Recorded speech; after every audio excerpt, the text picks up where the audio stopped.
الرحمن الرحیم قل لن يصيبنا الا ما كتب الله لنا هو مولانا۔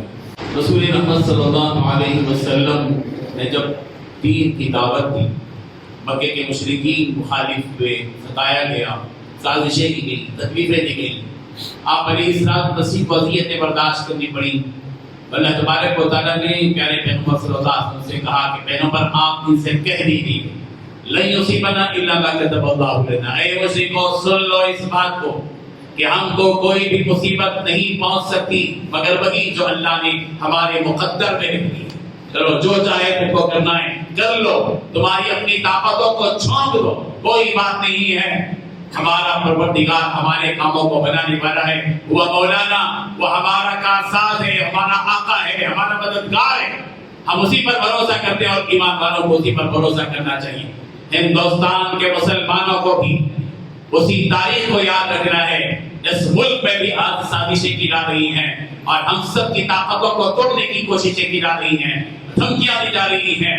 سوریہ نمسکار، وندے ماترم، جے شری رام، فلاں اور فلاں اس طرح کی حرکتیں ہوتی رہے گی، ہمارے ایمان کا امتحان ہوتا رہے گا۔ ہم سب ہندوستانی مسلمانوں کی زبانوں پر وہی کلمہ ہونا چاہیے، جو وہی آیتیں ہونا چاہیے جو سرکار دو عالم صاحب کی زبان پر تھی، لن یصیبنا الا ما کتب اللہ لنا۔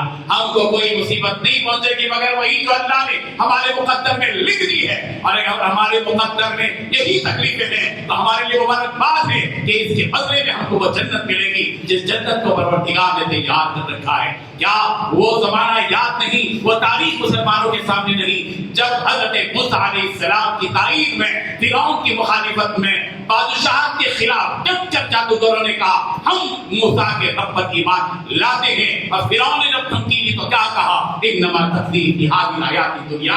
اے فرعون، اے بادشاہ وقت، سن لے اس بات کو، اگر تو تکلیف دیتا چاہتا ہے، ہم کو سولی پر لٹکانے کی دھمکی دیتا ہے، جو کچھ تو ہمارے ساتھ کرے گا وہ تو اس مختصر سی زندگی میں کرے گا، اس کے بعد بھی کوئی طاقت تیرے پاس رہے گی نہیں۔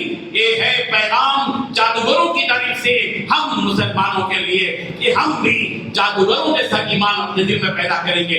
اس ملک میں ہم اسلام کے ساتھ جیئیں گے، اس ملک میں ہماری نسلیں ایمان کے ساتھ جیئیں گی، اور ہماری تہذیب، ہمارا تشخص باقی رہے گا، اور ہمارے اپنے رب سے، اس نبی کے رشتے سے اور اس کی کتاب سے جو رشتہ ہمارا مضبوط ہمارے دلوں میں قائم ہے، اس رشتے کو کوئی طاقت توڑ نہیں سکتی انشاءاللہ۔